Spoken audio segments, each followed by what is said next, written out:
first presentation by Maxton High School JROTC. I think we have Major Long with us and his crew. Major, take it away.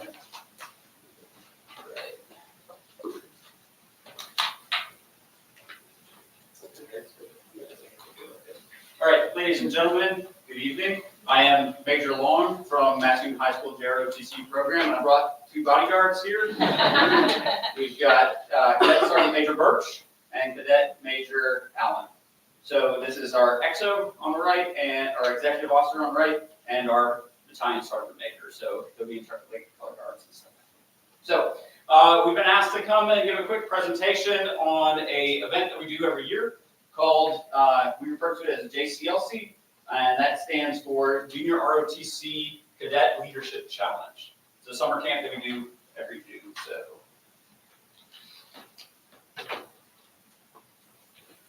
All right, and we'll talk about the 5 Ws, the different events, and then we'll do a quick summary. Okay, so 5 Ws, it's about 200 cadets that come from Illinois, Missouri, and Wisconsin. It is held in Marseilles, in Illinois, which is about a 3-hour drive from here. Let's see, this year is the 10th to the 14th. Normally it's first or second week of June. Every year it's for 5 days. We leave on a Monday and come back on that Friday. It's at the Marseilles National Guard training area, which has this different type of equipment that we use.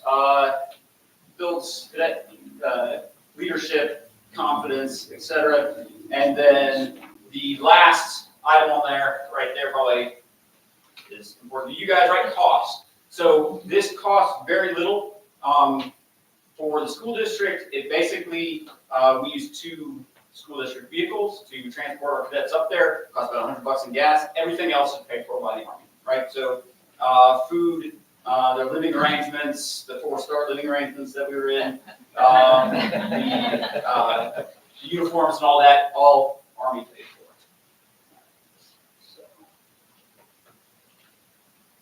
for. Okay, so Cadet Allen's going to talk to you about those 4-star accommodations. So the barracks are not 4-star.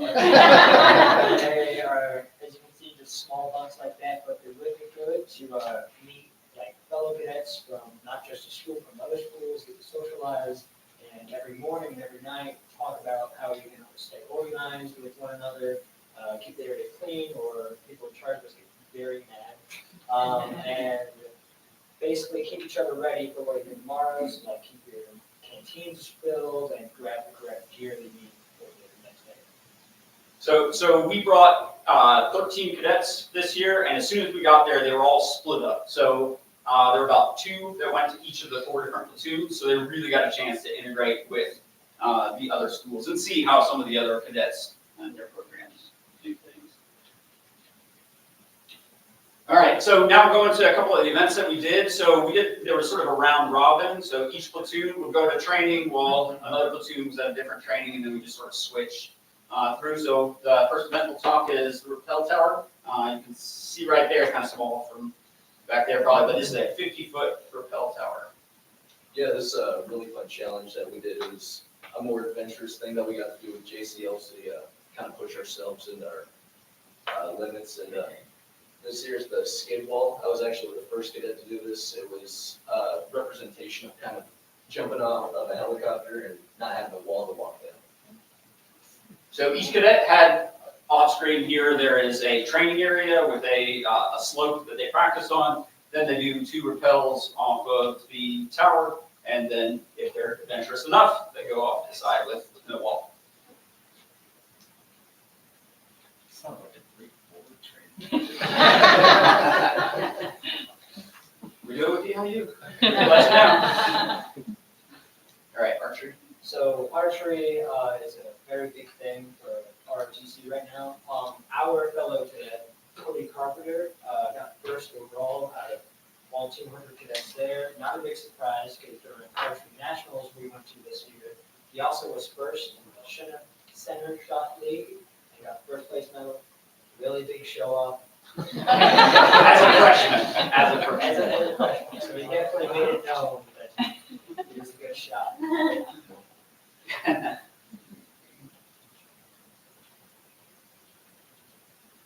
this year was raft building. So there's a pond out there, and you can see over here they're broken down into their little squad elements, and they're given a bunch of empty plastic barrels and some rope and said, get all this on the other side of the pond.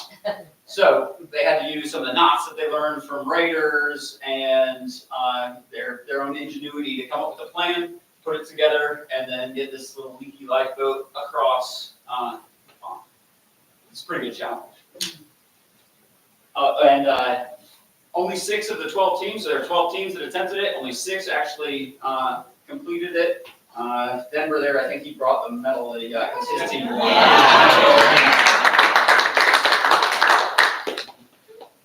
He claims he's the reason. All right, let's do zip lining.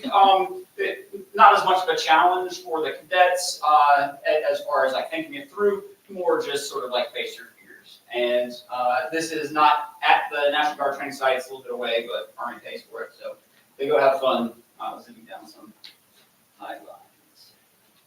Let's see, okay, land nav. So this is a challenging one. They break up into teams of 2. They're given a 1/50,000 map, protractor, and a compass, and they have to get their pace count, and then they go out into a semi-wooded area, and they have to find different points out there. So it's a little bit of math, a little bit of problem solving, and this is a very tough skill.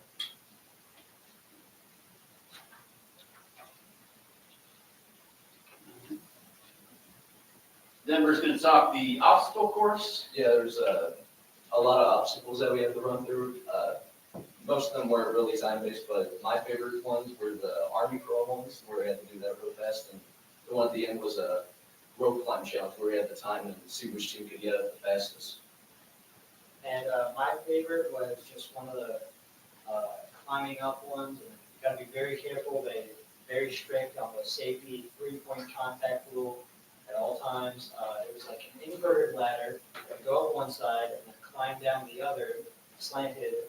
Me and my friend, the current DC of the Corps, Alexander Whitaker, raced on that and even beat our command sergeant, I think he was. But we beat him at that, so that was pretty fun. Yeah, and so a lot of times in the military, they call these confidence courses because they sort of build that sort of physical, the confidence for figuring out how to go over a 6-foot wall. So not everybody's strong enough to do it like that. There are other techniques to get over it, and it's a fun thing to see them do and overcome those challenges. Every morning, they did a little bit of PT, so a little bit of calisthenics, some running. Every evening, they did sports, so flag football and volleyball, and they just sort of rotated around it.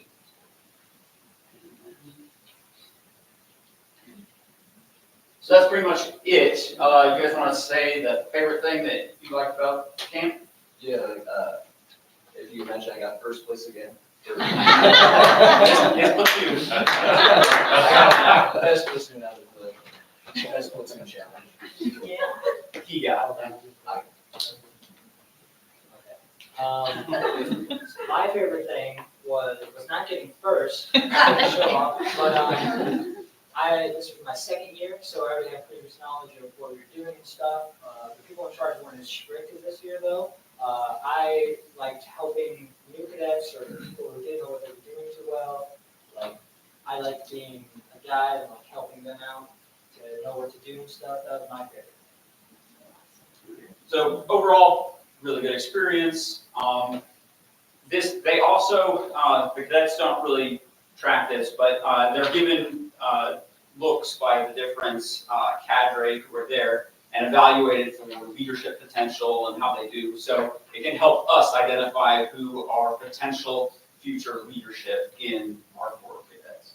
And they do that for all the different schools. But it's a real good experience, and best of all, cheap. Yeah. So if there's no questions. Major Long, first, thank you for your service. I think people who not only serve, but help teach young people the importance of leadership and serving in the armed forces don't get enough credit. So thank you. I would like to actually hear from the young gentleman here what your post-high school plans are. I'm planning on going into the Army to become an Army Ranger and probably on a 4-year contract. My plans actually don't involve the Army or yet. I'm just planning on getting a psychology degree and going to college for like 4, maybe 6 years to get a very good make of math. Thank you, guys. I have 2 boys. They're both in the service. One is an Army Ranger in the United States Army. The other one's in the Navy, a naval aviator trainee. So I appreciate your willingness to serve this country. Thank you.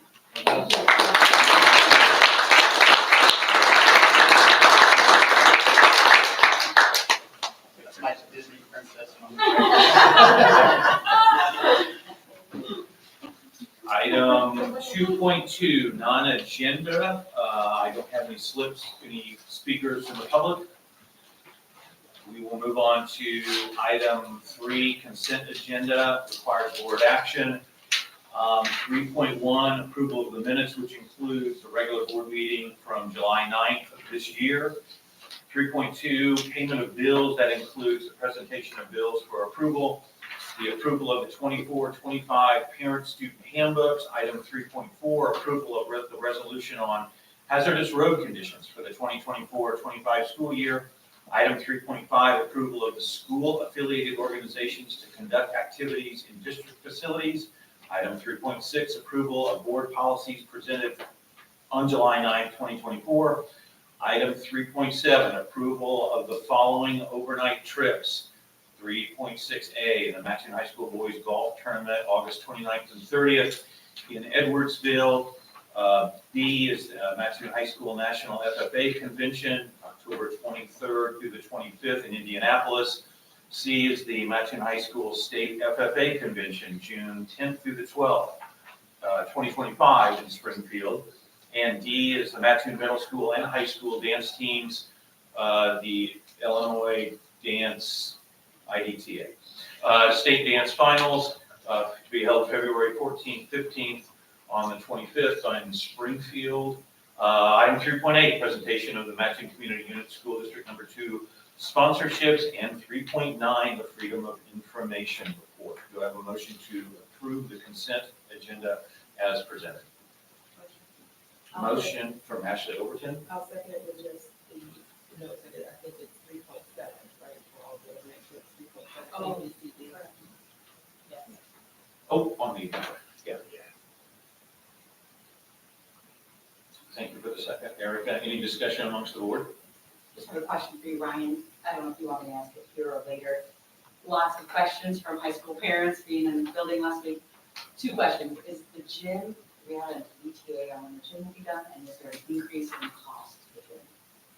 I think we're right on budget for the gym, as of now, and I think, you know, the flooring is, we look at it today, all the hardwood's laid out, it's not nailed down, so it's acclimating to the temperature and the humidity right now, so I think they're gonna start nailing it in the next couple days.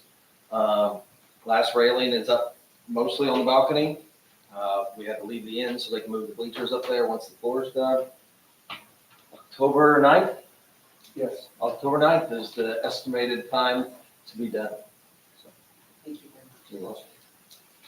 Okay. All right. Questions? Yeah, that's it. Oh, sorry, discussion on the board about the consent agenda. Anybody? Helen? Armstrong, Yes. Larson. Yes. Overton, Yes. Weaver, Yes. Uphoff, Yes. Hedges. Yep. Ryder. Yes. Item 4, reports and recommendations of the business manager. Mr. Weir. All right, just a couple today.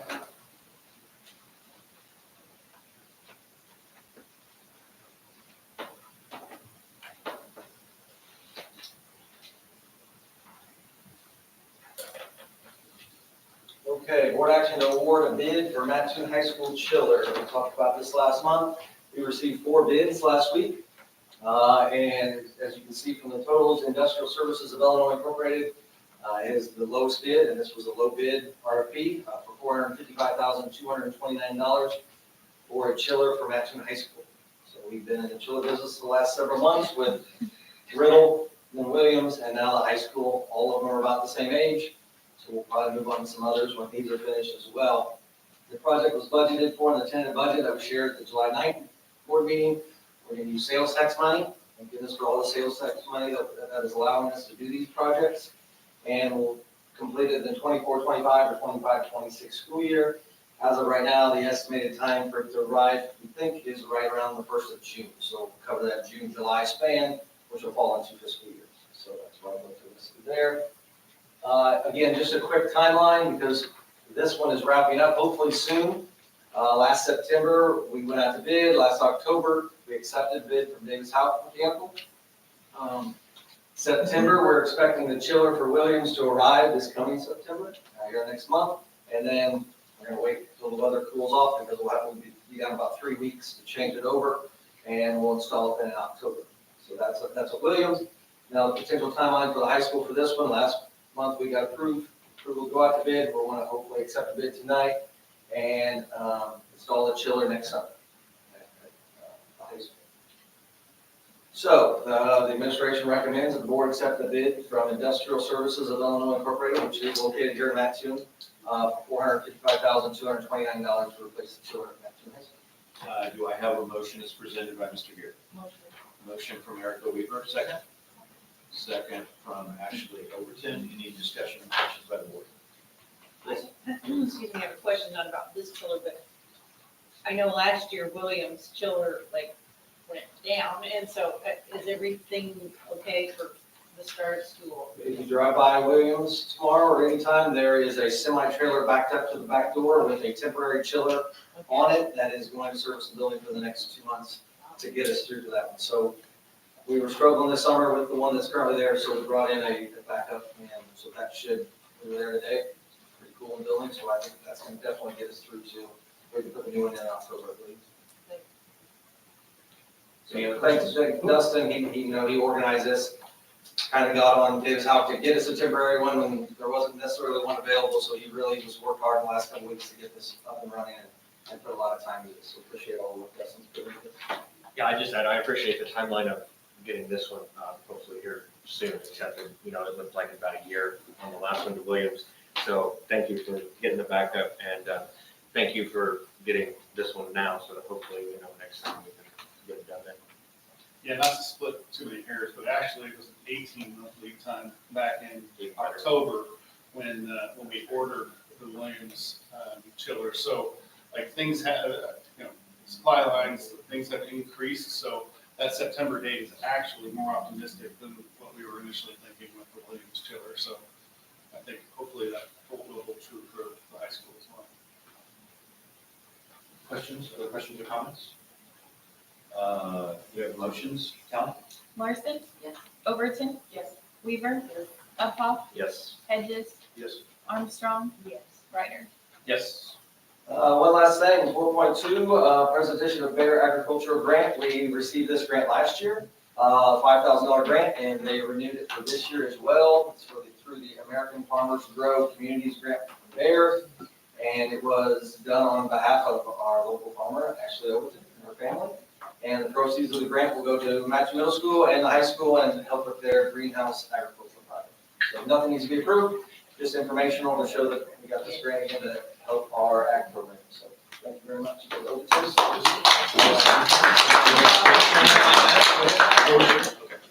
Okay.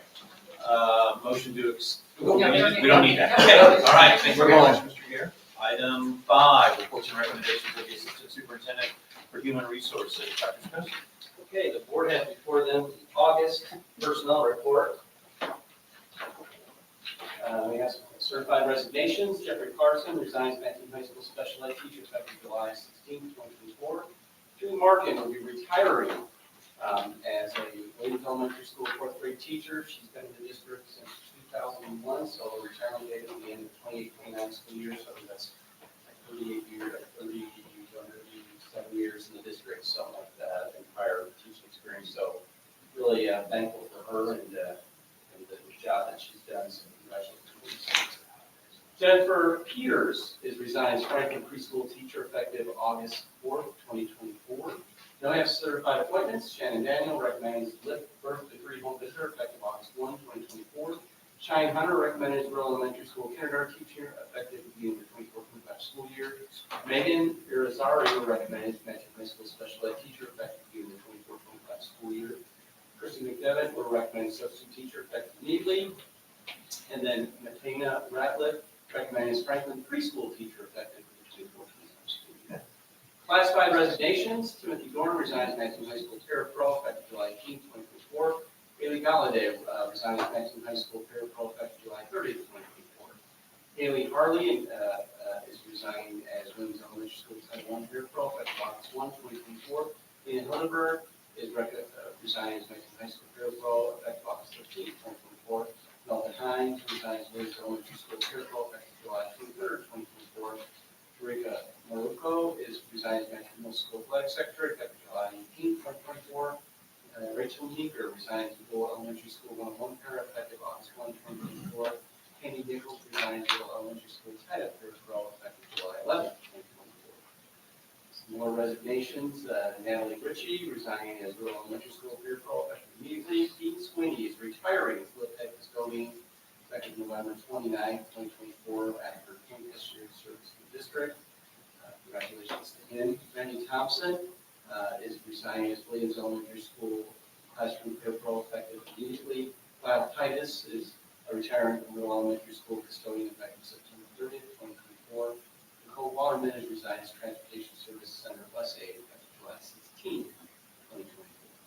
Classified appointments.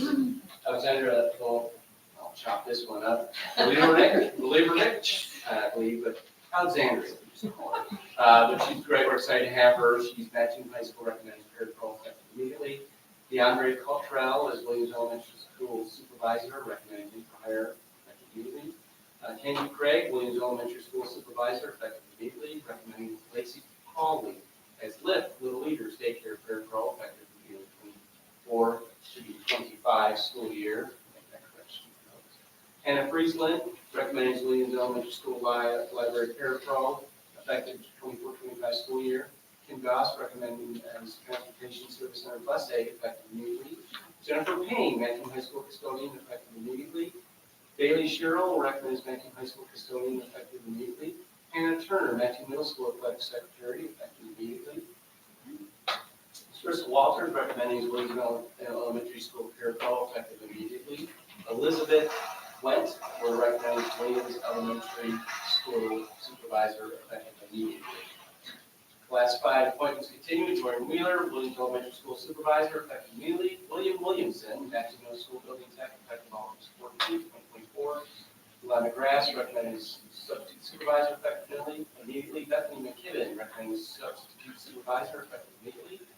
Evelyn Bell, recommended volunteer, effective immediately. Extracurricular resignations. Davis Johnson resigns Matthew High School junior varsity basketball coach, effective immediately.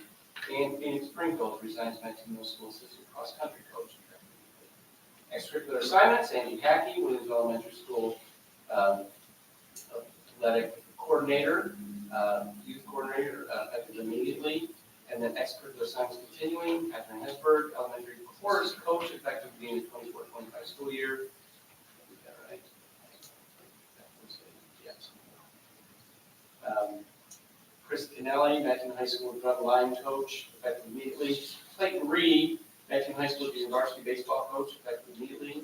Brittany Scott, Matthew Middle School seventh grade volleyball coach, effective immediately. Holly Thompson, Matthew Middle School assistant cross country coach, recommended effective immediately. Because it is the season of August and school is starting, we have an addendum.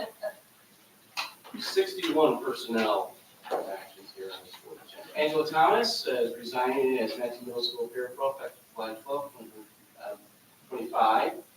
Classified resignations, appointments rather, that go to Madison Belt, Rural Elementary School parapro effective immediately. Sandra Bishop, Transportation Service Center bus aide effective immediately. Chelsea Bryant, Rural Elementary School parapro, recommending for hire effective immediately. Nancy Carter, substitute bus aide, effective immediately. Christina Darling, substitute bus aide, effective immediately. Carlene Fitzgerald, Williams Elementary School supervisor, effective immediately. Vicki Mendenhall, substitute bus aide, effective immediately. Shannon O'Brien, Williams Elementary School classroom para, effective immediately. Tracy Peterson, Williams Elementary School supervisor, effective immediately. Patrick Powers, who retired as a bus driver after 20-some-odd years in our district, was getting retirement, came off of retirement, IMRS, stopped his retirement, he's coming back to workforce as a bus driver full-time, effective immediately, thankful for that. Anna Anderson, substitute teacher effective immediately. Laura Zachow, a substitute bus driver effective immediately. Josie Lee, Little Leaders Day Child Care Lab effective immediately. And Shirlene Vale, substitute bus aide effective immediately. Extracurricular assignments, this is Jordan Coleman, and that's Real Youth Sports Coordinator position effective immediately. We'll make that notice in the minutes as well. That's youth sports. That is the August personnel report. Any questions for Dr. Stossel? How many positions do we have updated? District, social worker, you know one? I've been looking for that over for a year. That's it. As far as licensed staff, I think we have 2 clerical positions. So we're doing well. This is the most staff we've been able to have on teaching positions or administrating, secretary. Have 1 custodian. Bus, we're all staff. I shouldn't have said that out loud. It's not good, but we always use substitute bus drivers. You can always come. But right now, we're sitting, especially in the transportation, unfortunately. And Dave, random question, but are all the bus routes ready to go? And parents are Yeah, bus routes have been posted, there's been shared with Skyward with parents, so Callie shared a little bit of that information with me today, so anything you want to add? It should be under the transportation page as well, and, in your Skyward account. I believe the bus drivers are also making calls to the parents. Yeah. And first couple days, it'll always, you just have to be patient. It's logistics, that'll take some time. You have to kind of work out, you can make adjustments if you need to. And that, are there any questions? I present personnel report as presented. Okay, do I have a motion to approve the lengthy personnel report as presented? Motion from Erica Weaver, second. Second. Second from Cheryl Armstrong. Howard? Overton. Yes. Weaver. Yes. Uphoff. Yes. Hedges. Yes. Armstrong. Yes. Larson. Yes. Ryder. Yes. Item 6, reports and recommendations of the superintendent. Mr. Condon. Yeah, this is just the biannual process in regards to 6.1 is seeking action to maintain closure of the executive session minutes, which I shared a confidential note with the board and what that included. And then item 6.2, although we need 2 separate action items here, is to purge the executive session audio recordings 18 months prior, so July 1st, 2022 through December 31st, 2021. Okay, first, do we have a motion to maintain closure of the executive session minutes for the period of January 1, 2024 through June 30, 2024? Motion from Erica Weaver. Second from Ashley Overton. Is there any discussion on the board about that motion? Kelly? Weaver. Yes. Uphoff. Yes. Hedges. Yes. Armstrong. Yes. Larson. Yes. Overton. Yes. Ryder. Yes. Second, do I have a motion to purge the executive session audio recordings for the period of July 1st, 2022 through December 31st, 2022 as per 5 ILCS 120/2.06. Motion from Erica Weaver. Second. Second from John Hedges. Any questions about that motion? Callie, can you call the roll, please? Uphoff. Yes. Hedges. Yes. Armstrong. Yes. Larson. Yes. Overton. Yes. Weaver. Ryder. Yes. Okay, item 7, reports and recommendations of other district personnel. Dr. Hill? Thank you. We have 2 action items tonight. The first is to conduct the hearing, and the second, actually, we have open the hearing, then close the hearing, and then we've got to take some action. But this hearing is about e-learning, an e-learning plan. So just some context before we do any action. What is e-learning? Really want to just clarify right off of the bat that this provides us an option for inclement weather or emergency days. So it gives the district the opportunity to use e-learning instead of calling it an emergency day, which I just tried to kind of explain in regular speak here, instead of having a snow day that we make up some other time during the year, we continue learning with an e-learning day. And it does not require a calendar amendment that way. Why do we have the plan? So in order for a district to be able to offer e-learning as an option, for Mr. Cummer to have that as an option in the toolbox, we have to amend the school code. And so to amend the school code, we have to have a public hearing for that. And so we were one of the first districts to do this prior to like remote learning or any of that stuff. Before COVID, there was, this became an option for Illinois school districts. And so in our region, we were one of the first ones to do it, and it's just time for us to renew it. So this is just a renewal and revision of the plan. So before I get into any questions on that? You want to open the hearing now, or? Yes, I'd love a There it is motion. right here. Okay. Do I have a motion to open the public hearing? I do have a question. Is there really anything different than what we've done? There are a couple little things, yes, there are a couple little things. Will you point those out? I absolutely will, Thank you. yes. Okay, do I have a motion to open the public hearing concerning the adoption of the e-learning program? Motion. Motion from Erica Weaver, Second. second from Ashley Overton. Are there any questions about the motion? Kelly? Hedges, Yes. Armstrong, Yes. Larson. Yes. Overton. Yes. Weaver. Yes. Uphaul. Yes. Ryder. Yes. Okay. Hearing is open. So, some key steps, just to give you some background. July 29th, we had a large collaborative group here at the board office to review our existing plan. So what have we been doing since this was first approved? We were first granted the waiver. And the end in mind for that team was to make recommendations on what's working, what's not working, what we want to change in case we do opt to use e-learning. So we did that on the 29th.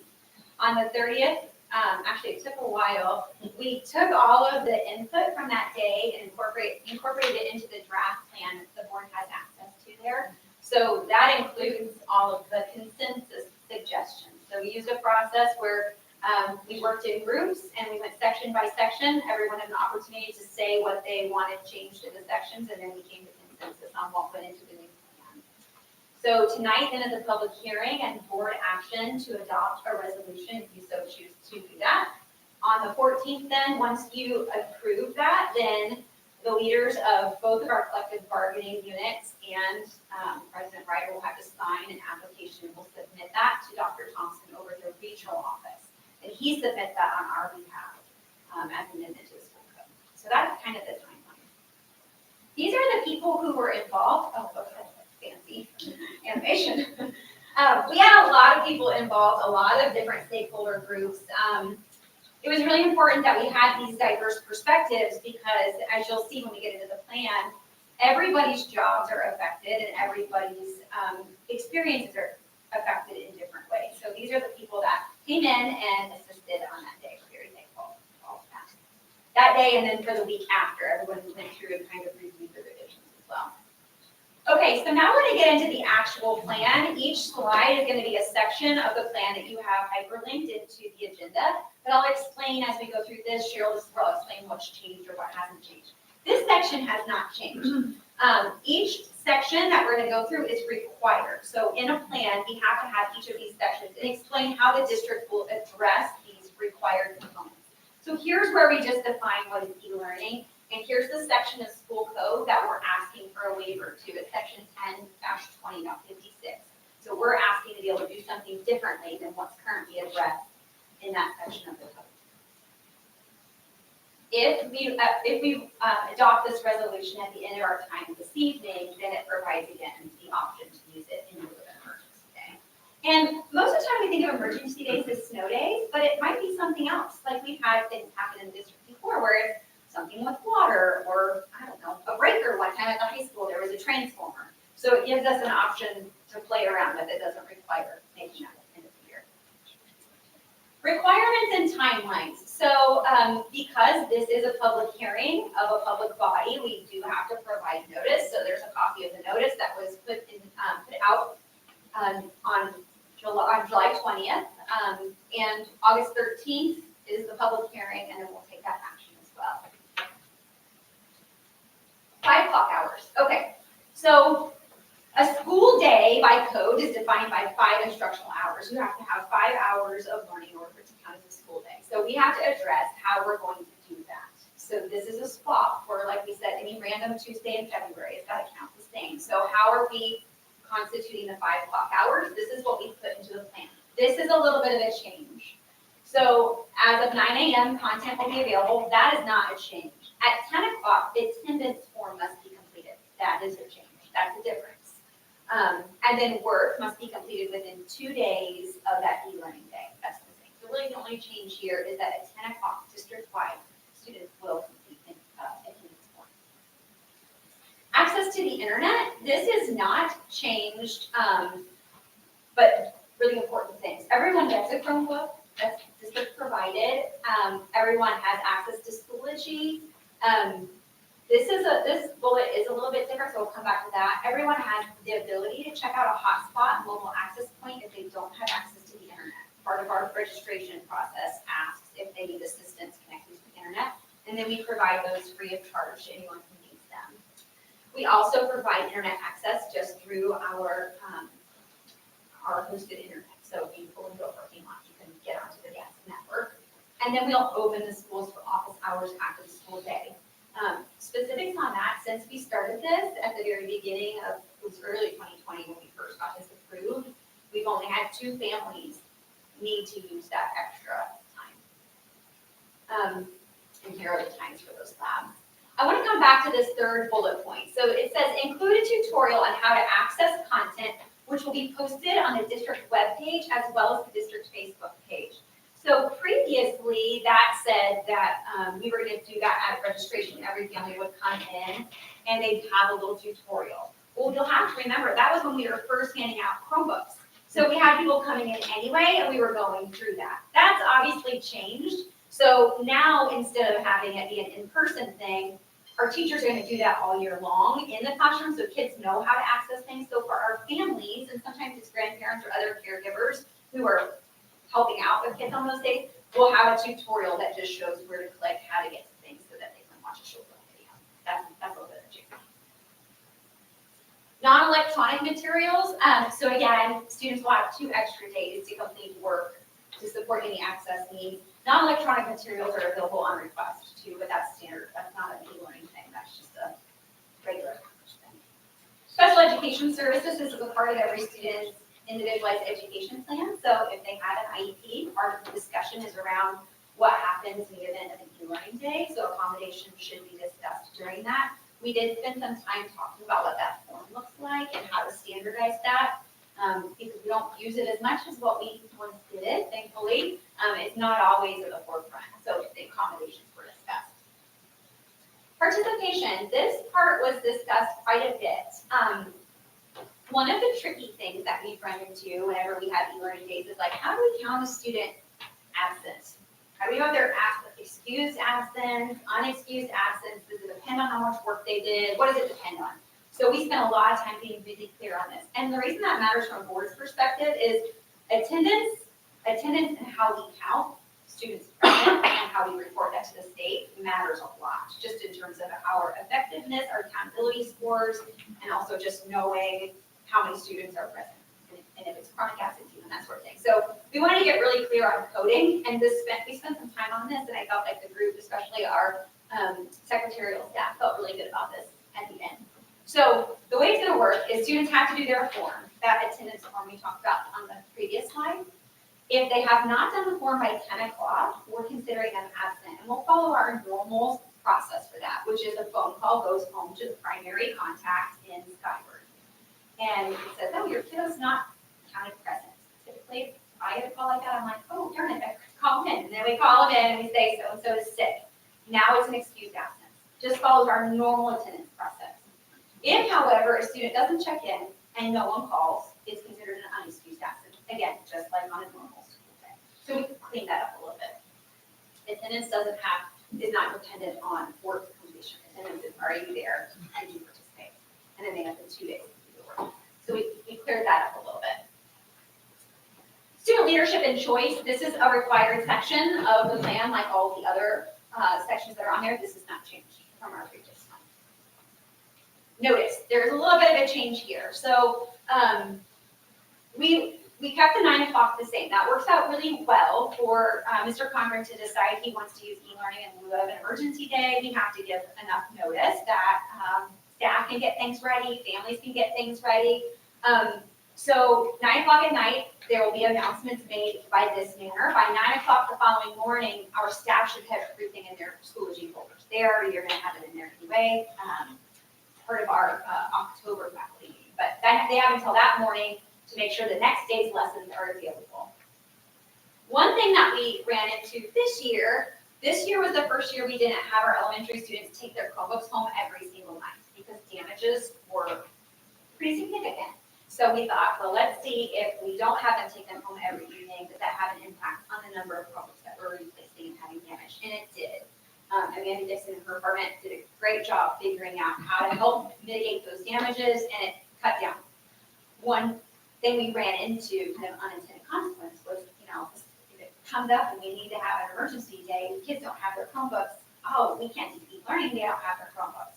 So we added this section, and kudos to the teachers who were on that team on the 29th, because they said, if we have enough notice, then we can say, everybody plug in your Chromebooks, everybody get your hotspots, and make sure we're ready to go, because we might have them. So we added a preemptive possibility notice, which will be shared with the staff, and then the techs in that building, the technicians in the building, have time to get the hotspots to the classrooms, and kids can get their Chromebooks in their backpacks to go home.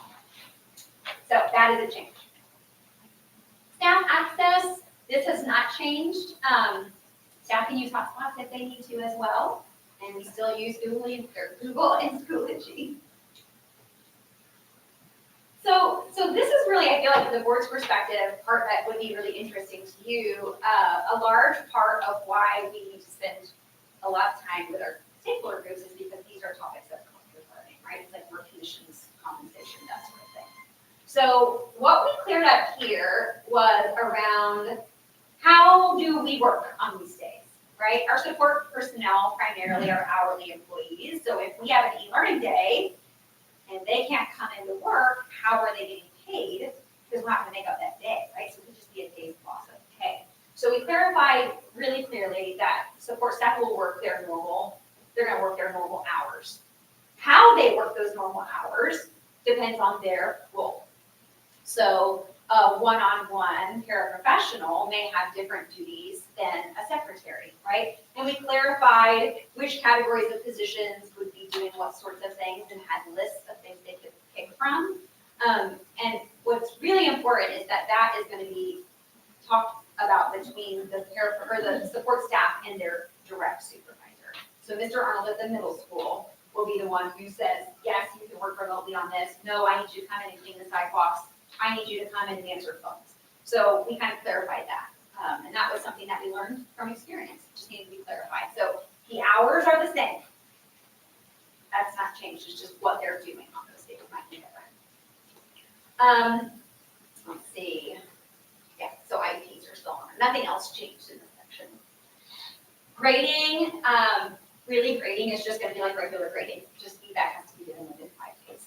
So program review, we take feedback after every e-learning day. We've done surveys that are really helpful. It helped us in coming into the 29th, having an idea of what our students and families liked and disliked. And a lot of that's reflected in what you're seeing here. One of the tricky things we got some feedback on were Google Meets weren't super effective for a lot of our littles, and our families didn't really love it, and our teachers didn't really love it, and so we asked, why are we doing this? Is it necessary? And so that was one of the changes. So we'll continue to administer the survey, and then we review those after each e-learning day. So how is this communicated with staff? Another required portion of the plan, Teacher Institute Day, part of that, and then at the October faculty meeting, it's a standing agenda item, reminding them about their Schoology folders, how do things go in there in case we use the day. Okay, those are all the sections that are in the plan. So at this time, I'm happy to take questions before we move to close the hearing. Cheryl. I have a couple of questions. Do we have knowledge, was there information about how many kids did not log on last year? So we could pull an attendance record. It wasn't abnormal. It wasn't like discrepant from a normal school day. Our attendance on those days fell in line with others. We also, this isn't part of the plan, but just because of the way our district is, our teachers go way above and beyond, and our administrative staff, and they reach out and they are connecting with kids. So I don't know if anybody wants to chime in on that, but It's been pretty comparable. I mean, my experience with elementary and also middle school, it's been pretty comparable. Good, I mean, I'm glad to hear. It's so different for us that we just, like in the nineties, because it's like, oh, this is, but our kids are growing up and this is kind of what they know. We did spend some time that day talking about our favorite memories of those kind of things too, and it's definitely generational. And then my other question, the Schoology, you said that's gonna be up and kind of running by October. So are teachers gonna, is that gonna be like a continual thing? They're always gonna kind of have their what they're teaching in Schoology. So that was kind of, I know we talked last year about some of that, so parents have the option of looking at it. Oh, absolutely, yeah, so right now, I bet if you ask our teachers, 98% of them would already have their e-learning folders on there. It's just in October, we just have it kind of as like our regular touch point to be like, okay, remember, we're getting into snowy season, it's hostility. You're gonna drop your stuff in there, make sure everything's ready, so, yes, Okay. yeah. Mm-hmm. Other question, how many days did we use last year? Did we have two?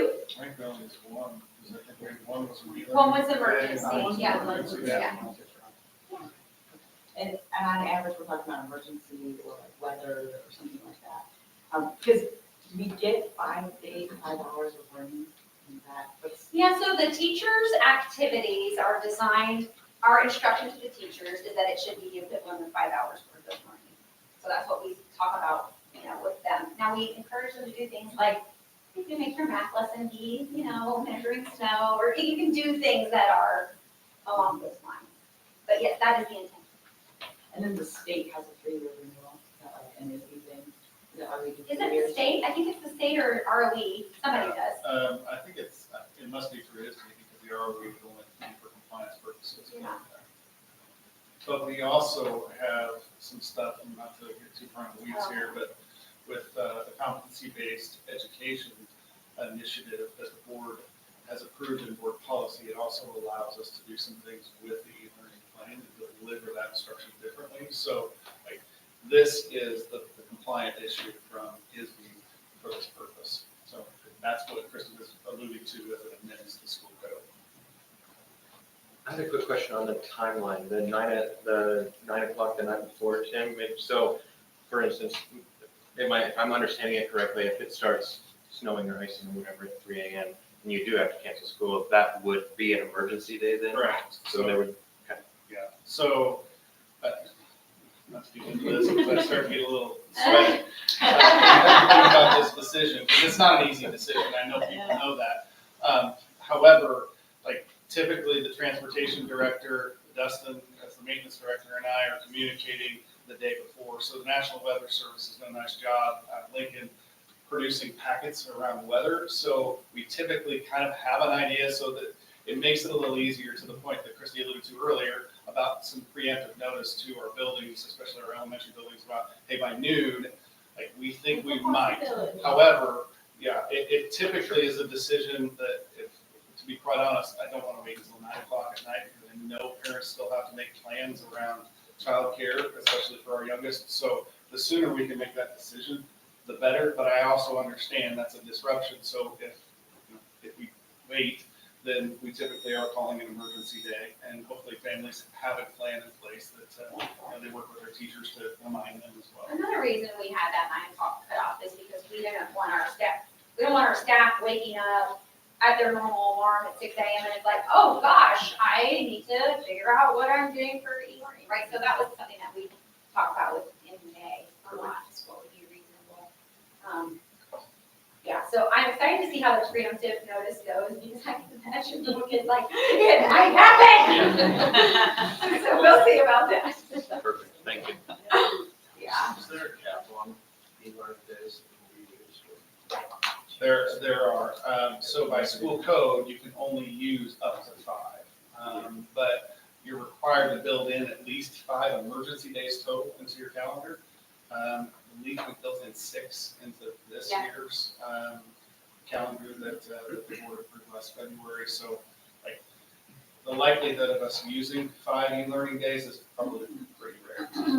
So another, I guess, discussion among our team and among our administration, building administrators as well, is that we typically are looking at an e-learning day, and if there's a series of multiple emergency days, we're probably not doing 3-4 e-learning days in a row.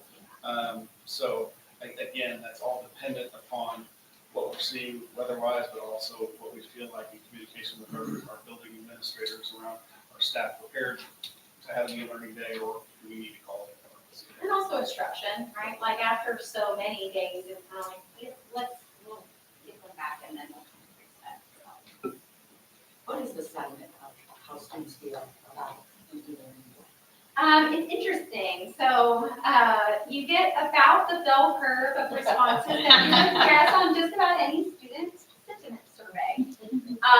We have the kids who are like, I just want to play outside in the snow, and then we have the kids who are like, I'm so glad I have my Chromebook. And then, in fact, one of the most popular things that we hear from our students is the class meetings, like especially in elementary. They love getting on, if you Google does this, see all the kids in the room, they love getting on and seeing each other's pets in their houses and all of that.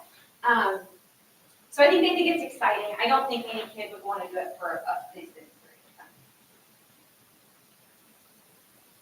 I was curious with the whole, as we see across the state, across the country, there's more and more states going with cell phones, no technology, like, I was wondering. Oh, I haven't seen any more technology. We have seen cell phone things. Any other questions? As you referenced, Dr. Hill, I was at the meeting. Thank you again for the invitation. It was a pleasure to take part. Putting aside the content for a second, what struck me about the meeting, and it's the same thing that has struck me about the systems teams meetings that I've attended, it's the culture in the room. And that is, it was obvious that, and this is not true in every organization, that the people who were in the meeting, whether that they were teachers or support staff or whoever, they felt completely at ease to say whatever they were thinking and be completely honest. And you can't solve problems if people aren't like that. And you just tell that that culture, it exists here, and it was present in that room. So well done to you and the team and everyone else who was in there. Wow, that's nice to hear. We want that to be the case. So do we, So now I think we have to have a Resolution motion now. to, well, we have a motion to close the do we have hearing. to close out the hearing? Yeah. Okay, so do I have a motion to close out the public hearing? I have a motion from Erica Weaver, Second. second from Cheryl Armstrong. Questions? Kelly? Armstrong, Yes. Larson. Yes. Overton. Yes. Weaver. Yes. Uphoff. Yes. Hedges. Yes. Ryder. Yes. Do I have a motion to adopt the resolution, which was included in your board packet, to adopt the resolution to adopt an e-learning program in lieu of the district scheduled emergency days? Motion. Motion from Jake Uphoff, second. Second. Look at that Second over from here. Cheryl Armstrong. Questions or comments about the resolution? On the signature page, you see there's Yes. one typo in the date. Oh, thank you. Thank you. Cal? Larson. Yes. Overton. Yes. Weaver. Yes. Uphoff. Yes. Hedges. Yes. Armstrong. Yes. Ryder. Yes. I see no more substantive items on the agenda, but before we close out, on behalf of the board, thank you to Dustin Stolfus and the custodial team. There are a number of the board members were at the back-to-school breakfast yesterday, which wasn't so much a breakfast. It was this massive rally, and it was impressive what happened, but it was impressive also the team that set up and cleaned up. So thank you very much for that. With that, motion to adjourn. Motion from Ashley Overton, second from Erica Weaver. Callie? Overton. Yes. Weaver. Uphoff. Yes. Hedges. Yes. Armstrong. Larson. Yes. Ryder. Yes. All right. Get ready next week, or next month. Yeah. I'm not gonna take all. Back up. Well, I do have. Well,